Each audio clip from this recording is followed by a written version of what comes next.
יש איזו התנהגות שתמיד הייתם מגיבים בצורה מסוימת, ועבדתם על הדפוס הזה ורציתם לשנות אותו, והנה הוא השתנה, וכבר הרבה זמן שזה לא מנהל אתכם ואתם מתנהגים אחרת, ואז פתאום קורה משהו, ואתם חוזרים לדפוס שניהל אתכם עד שעשיתם את השינוי. ואז אתם אומרים לעצמכם, שיט, בכלל לא השתניתי, לא קרה כלום, אני אותו חר של בן אדם שהייתי קודם שמנוהל על ידי הדפוסים שלו. אז לא, זה לא נכון. הדפוסים שלנו, זה קשה לצאת מהם. לפעמים זה קורה יותר מהר ולפעמים יותר לאט. ולפעמים בודקים אותנו בכל מיני תנאים שונים. אז במים אנחנו נצליח לצאת מהדפוס הזה, אבל באש פתאום זה יהיה יותר מאתגר. וזאת בדיוק הסיבה שמגיעים כל מיני תנאים, בשביל שנצליח להשתחרר לגמרי מהדפוס הזה. ולפעמים נחשוב שכבר השתחררנו ממנו לגמרי, שנים הוא לא נגע בנו ולא ניהל אותנו והכל היה בסדר, ואז פתאום קורה משהו שמעלה את זה מחדש, ואנחנו מרגישים כאילו חזרנו אחורה.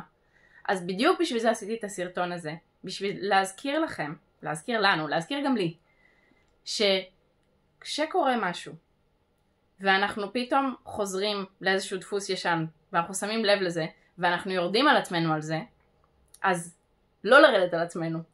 ולזכור שיש תקופת זמן בלתי מבוטלת, שכבר כן התנהלנו, לא מתוך הדפוס הזה, מבחירה.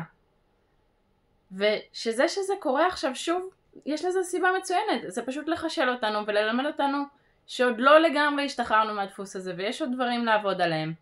להפנות חזרה את תשומת הלב שלנו לגדילה ולהתפתחות שאנחנו רוצים.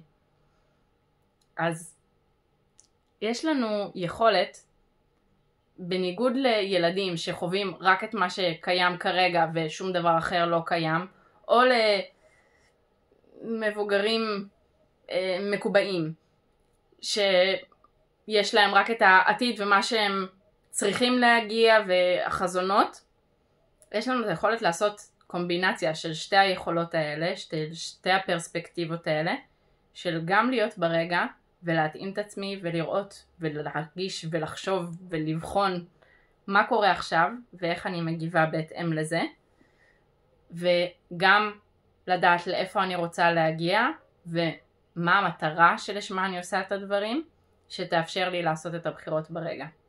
והשילוב של שתי הפרספקטיבות האלה והבחירה מה לעשות מתוך זה היא גדולה, ממש. והיא לא מצריכה יותר מדי מאמץ. היא רק מצריכה הפניית תשומת לב ואיזושהי אינטגרציה של שתיהן. אז לזכור שזה שכרגע זיהיתי שאני התנהלתי מדפוס קיים, זה לא אומר שלא השתחררתי ממנו, זה אומר שיש לי עוד קצת עבודה שם, וזה לא מבטל את תקופת הזמן שבה התנהלתי, לא מתוכו, שהתנהלתי מבחירה. זו תקופה מדהימה וכל הכבוד לי על העבודה הזאת. ולשים לב מה המטרה שלי, לאיפה אני רוצה להגיע. אני רוצה להמשיך להתפתח, אני רוצה ללמוד משהו מסוים, אני רוצה להתקרב לאדם מסוים, רוצה להרוויח יותר כסף, אני רוצה להיות במערכות יחסים יותר מיטיבות, לא משנה מה המטרות שאני מציבה לעצמי, לזכור אותן ולראות איפה אני נמצאת כרגע ואיך אני מביאה את עצמי לשם. ולזכור את כל העבודה שעשיתי עד עכשיו וכל החוויות המיטיבות גם שהיו לי עד עכשיו, כי זה הדלק שייתן לי אנרגיה להמשיך לפעול.